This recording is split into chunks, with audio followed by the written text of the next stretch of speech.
Let's talk about the Empyrean Series by Rebecca Yarros.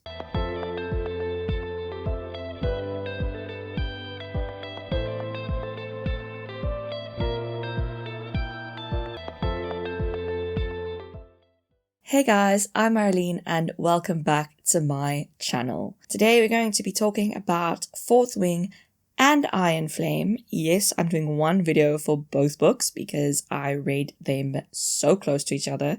I literally went out and bought the second book before I'd even finished the first one because I just knew I would need it immediately. And I was right. If you're wondering why I'm not actually in today's video and it's just my voice, I was recently in the hospital and I'm just not feeling up to filming yet. So I'm going to be doing this video just with audio. I hope you can still enjoy the content. Now, let me read you the blurbs for both books first.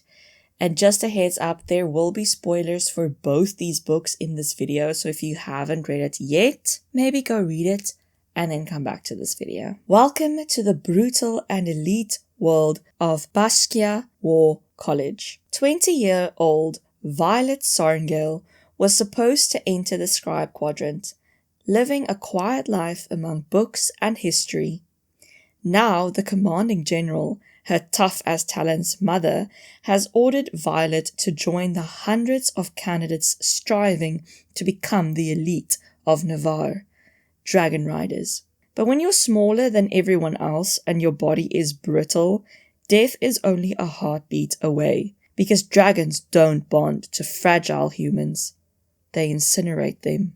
With fewer dragons willing to bond than cadets, most would kill Violet to better their own chances of success. The rest would kill her just for being her mother's daughter, like Xaden Ryerson, the most powerful and ruthless wing leader in the Riders Quadrant. She'll need every edge her wits can give her just to see the next sunrise. Yet, every day the war outside grows more deadly. The kingdom's protective wards are failing, and even worse, Violet begins to suspect leadership is hiding a terrible secret. Everyone at Baskia has an agenda, so sleep with one eye open, because once you enter, there are only two ways out. Graduate or die. And then Iron Flame's blurb, which has spoilers for Fourth Wing.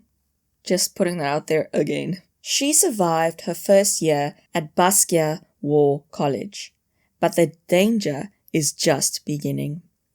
Everyone expected Violet Sorrengail to die during her first year at Baskia War College, Violet included.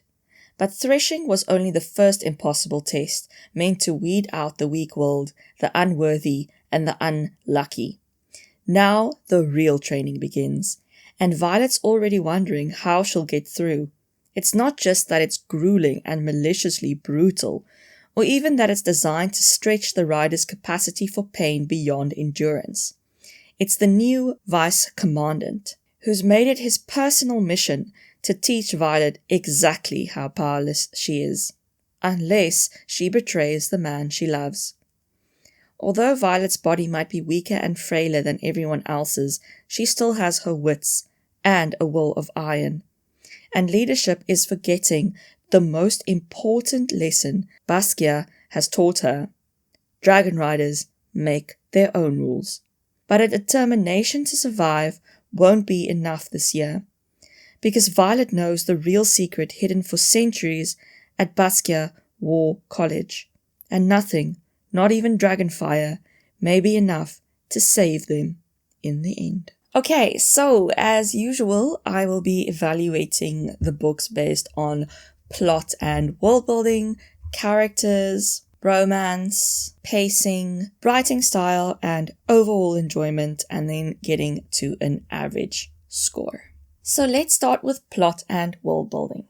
I think that these books have really complex and rich world building, and it feels very thought through, and like Rebecca really thought through every aspect to create a world that could support a big fantasy series. It has traditional fantasy elements and tropes, but it still feels fresh and unique. And of course, there are dragons. Yay! I love that the dragons are sentient and they are communicating with their riders and they're smart. It's an element that I've really missed since reading Aragon. I think that more detail could have gone into the Vanine and the Wyvern and why they're such a big threat, especially in the second book. I get that like the characters don't really know that much about them, but I just feel like it's just sort of, they're the bad guys. Ooh. You know, like I need more from that. The plot was good and kept me intrigued the whole way through. There were various obstacles to face, and then the intrigue surrounding leadership and the secrets they're keeping and the rebellion was really great. I think the structure of having an academy with classes and training was really great to give the plot some structure as well, because it's a really smart move, because even if you don't have, I'm not saying this book is this way, but even if you would have not had a lot of structure in terms of the rest of the plot, you would still sort of have that to fall back on. I think they were great breadcrumbs for the plot twists. I mean, Malgr not being able to see the rebels if more than 3 of them are together. I think the rebellion, I think that obviously those breadcrumbs and foreshadowing was there the whole time. I think Aritia being fine, and Xaden sort of being the heir to it all, was cool. There's the secret that's being kept, Command knowing about the Vanine and the Wyvern and not doing anything was one of the coolest aspects for me. Yeah, I think there were a lot of plot twists, and I think the breadcrumbs for them were set up quite well. Some people complain that the second book wasn't as good as the first, but I actually liked it more than Fourth Wing. I think it was well plotted, it expanded on the world, it set up some great plot points for the next book. I just felt like it was a deeper book into the actual fantasy world rather than just, we're at this school and training to be dragon riders, because it upped the stakes and it just broadened the scope of everything. One plot point in Iron Flame that I found really stupid was the figuring out of how to raise the wards. Like, the whole time I was just screaming, 6 + 1 is 7, Violet. But other than that, I think everything was good and well thought out. So overall, for plot and world building, Fourth Wing and Iron Flame get a 4 out of 5. Then characters. So we have to start obviously with the main character, Violet. She is such a great character. I love her. I actually spoke to my best friend about this book a while back, and she said, it's sad that it happens so rarely, but I actually like the main character in this book. And it is true. There are a lot of times when you read a book and you really love all the characters and the side characters and all of that. The main character is just sort of there, or they're really annoying. And Violet is not that. Violet is a great character in and of herself. I want to read about her. She has a disability. I believe it's Ehlers-Danlos. Her joints dislocate easily and she has chronic pain and she's, small and she has the, whitening of her hair. The way her disability was handled in the first book was absolutely stunning. I'm disabled. I have a few chronic illnesses, one of which is osteoarthritis that was misdiagnosed as fibromyalgia for years. I live with pain every day, and there are a lot of things that are very difficult for me to do. And this means that I could never really imagine myself in a fantasy setting because I wouldn't be able to do any of the things and be able to fight. I mean, I still don't think I would make it, but I identified very heavily with Violet. It was so well done. Her pain and her limitations weren't hidden, and they didn't suddenly disappear with magic. The book showed her dealing with the pain and the dislocations and having to make accommodations. But it also shows that with those accommodations, she can be badass and powerful all the same. Her disability was less of a feature in the second book, if I remember correctly. And I get that she's a bit stronger now, but I missed that a bit. I feel like that was an aspect that I didn't get as much as I did in Fourth Wing. And then the fact that she's super smart and has studied her whole life and was set to become a scribe, is just amazing. It somehow feels like this main character was created for me personally. And I get that a lot of readers would feel that way. So it's really a good choice. It's great that so many people can identify with Violet. I mean, she uses her knowledge and her brain in such a great way. The reader can keep up and it doesn't feel too confusing. But her intelligence also never feels too fabricated or like they had to make the other characters stupid to make her seem smart. She's just a really great character. I love her. I think she stands up for what she believes in so unwaveringly, which is another thing I can relate to. Like, if my mom had been the commander and I was set to become the next head scribe, she would have said the same thing as Violet's mom did. My daughter will not stay quiet when she learns the truth. She doesn't hold back. She stands up for herself, especially in her relationship. And she can be quite sassy and funny. So overall, I just think she is a wonderful protagonist. Then there's Xaden. Let's be honest, we all love Xaden. Does he feel a bit like a romantasy leading male prototype? A conglomeration of other love interest characters? Yes. Do I mind? Not really. I mean, it's noticeable, but I still like him. Maybe I'm just a bit of a basic bitch like that. I like how responsible he is. He carries the weight of all of these rebel children on his shoulders. He's running a rebellion while he's also being a leader at this war college. He just feels very mature, you know? And like, I know he's only like 23 or something, but he is very much a grown-up. He's had to bear responsibility for years, and he does it well. I think he takes the whole, like, I don't give a fuck about anyone or anything if I can't have Violet. You know, I think that he takes a bit too far in the second book. Like, he's sometimes just really rude and like disregards important meetings because he wants to like have sex with her in the throne room. I do really like that he dropped the wyvern carcasses at the outpost when Violet was being held prisoner. I absolutely love that. I think I literally squealed when I read that. He's what we want in a love interest. He's very much touch her and you die. He wields shadows. He has secret. He's the heir to a throne. He's big and scary, but at the mercy of the leading lady. He's a grump, but he's also funny. He's badass, but he's also soft. It's all that shadow daddy goodness that we love. He's not super original, but we like him nonetheless. Then we have Tarn. Listen, Tarn was my favorite character in the second book. I love this dragon so much, I cannot even express it. He's been through some shit. He has the unwavering confidence that we all need. He takes no shit, but he's also not vindictive and unnecessarily violent. He just doesn't take nonsense from anyone. And in the second book, he has so much exasperated dad energy. It was everything. And he's always so annoyed and grumpy, but still like good-hearted. And like, he will make so many adjustments to make Violet feel more comfortable and to help her. But then he like is still so badass and he just won't take any crap about it. He's like, she's my rider. I chose her. I will do whatever the fuck I want. And I love that. And he's such a gem. And I think the books would have been quite boring without him. Then there's Andarna. She was sweet in the first book and people really loved her in Fourth Wing. I mean, I thought she was cute, but I feel like I didn't really get enough of her personality to feel connected to her. She isn't in the second book a lot, but when she is, it's just amazing. I love how ruthless and violent her thoughts are and how she just doesn't listen to anyone. It's really just peak teenager. And it all makes sense once we learn that she is the head of her own clan. Like, imagine when you were a teenager and people were trying to tell you what to do and trying to keep you in check and you just be like, listen, I am the queen of my own little kingdom, so shush. I don't really buy this whole I waited 600 years for you thing that she says to Violet.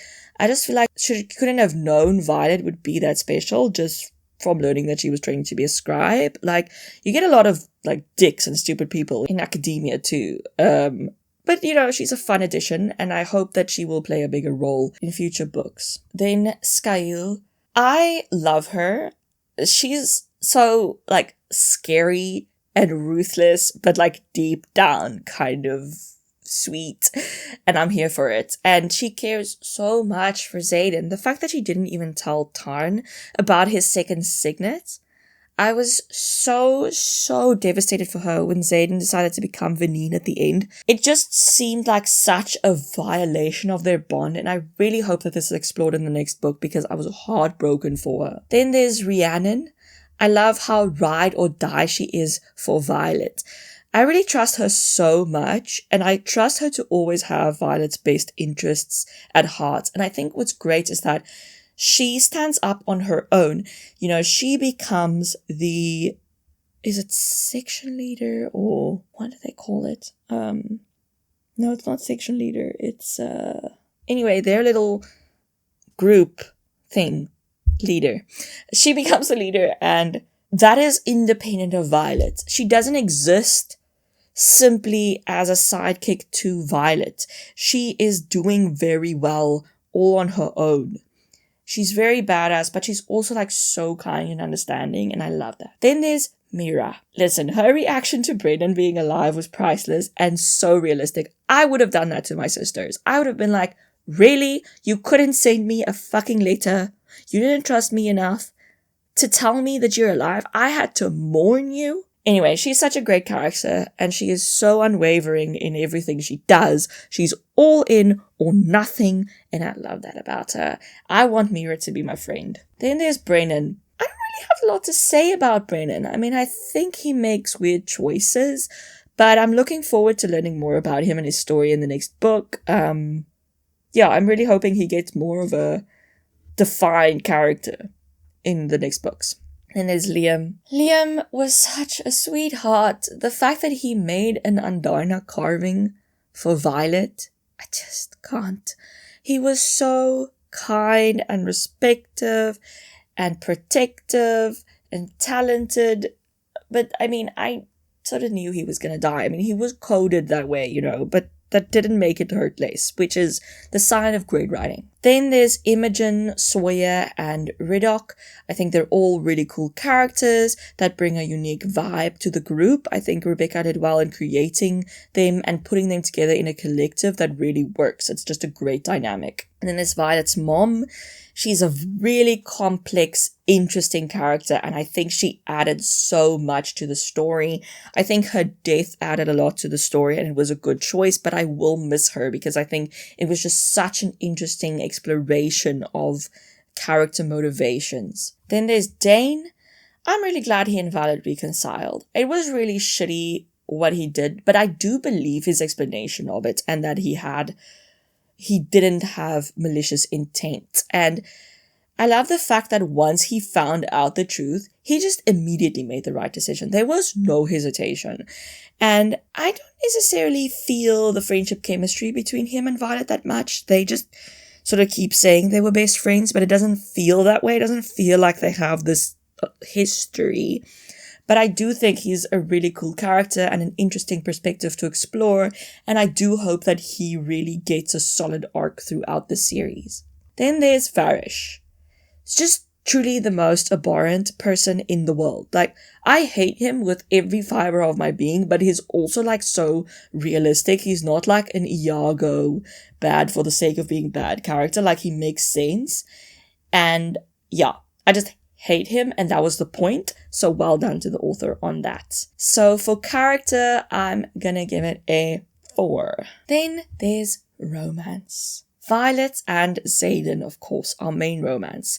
It's quite predictable, but it's still very good. And I mean, predictable isn't necessarily a bad thing.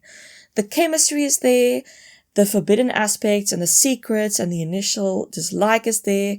It's good. And I think the fact that he had to keep her alive because he would probably die if she did was a great way to set off the romantic plot. I loved it.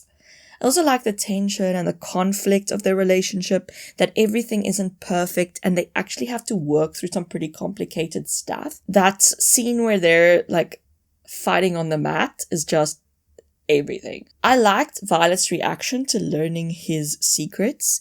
Like, she's still all in, but she's mad and distrusting. Like 100% the reaction I would have. I think his whole ask me and I'll tell you thing was super annoying. And The author even abandoned it towards the end of the second book, so I don't really get the point of having that there. It just seemed like she added it to like have a prolonged conflict between them, but I was like, Xaden, that is such a shit argument. Stop saying that. It was annoying and it made me like him less. But I still rooted for them the whole way.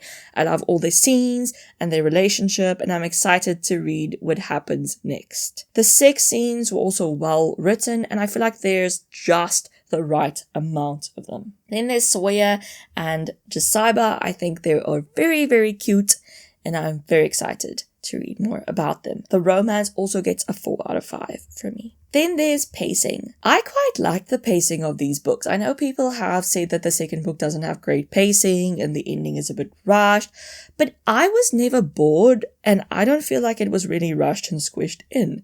So I would actually give the pacing a 5 out of 5. Then there's writing style. I really enjoy Rebecca Yarros' writing style. I think it strikes the correct balance between being impactful and beautiful, but still being to the point and understandable. The only thing I didn't like about it is the exposition dumps, and Violet would literally just recite facts about the world whenever she got nervous, which was obviously a way to get around dumping information on the reader, but I feel like it didn't work and it was just really transparent. I don't know if it's just me because I'm a writer and I read books as a writer, but I noticed it as obvious writing, which you really don't want when you're reading. So for that reason, the writing style gets a 4.5 out of 5. Then overall enjoyment, which is the point of reading, which is why it is its own category and counts for a lot. I loved reading both of these books. I binged them. I stopped reading to run to the next room to go tell my mom about cool things that happened. I squealed and laughed and had to have the second book immediately. It was just a really good time and I cannot wait to have that same experience with the third book. So for overall enjoyment, a 5 out of 5. And so Fourth Wing and Iron Flame get a 4.42 out of 5 from me, which is just a really great rating. I love these books and I would really, really recommend them for anyone who likes romantasy. So yeah, that's it. That is my review of the 2 books in the Empyrean series so far. I hope you liked this video. If you did, please be sure to give it a thumbs up. Remember to hit that subscribe button and ring that little bell so you don't miss any videos. I post writing advice videos on Wednesdays, book reviews like this one on occasional Fridays, and lately also editing advice on some Tuesdays. As always, you can find me on my website, Instagram, Facebook, Tumblr, X, TikTok, and BookBub. All the links are listed below, and then I'll see you guys in the next video. Bye!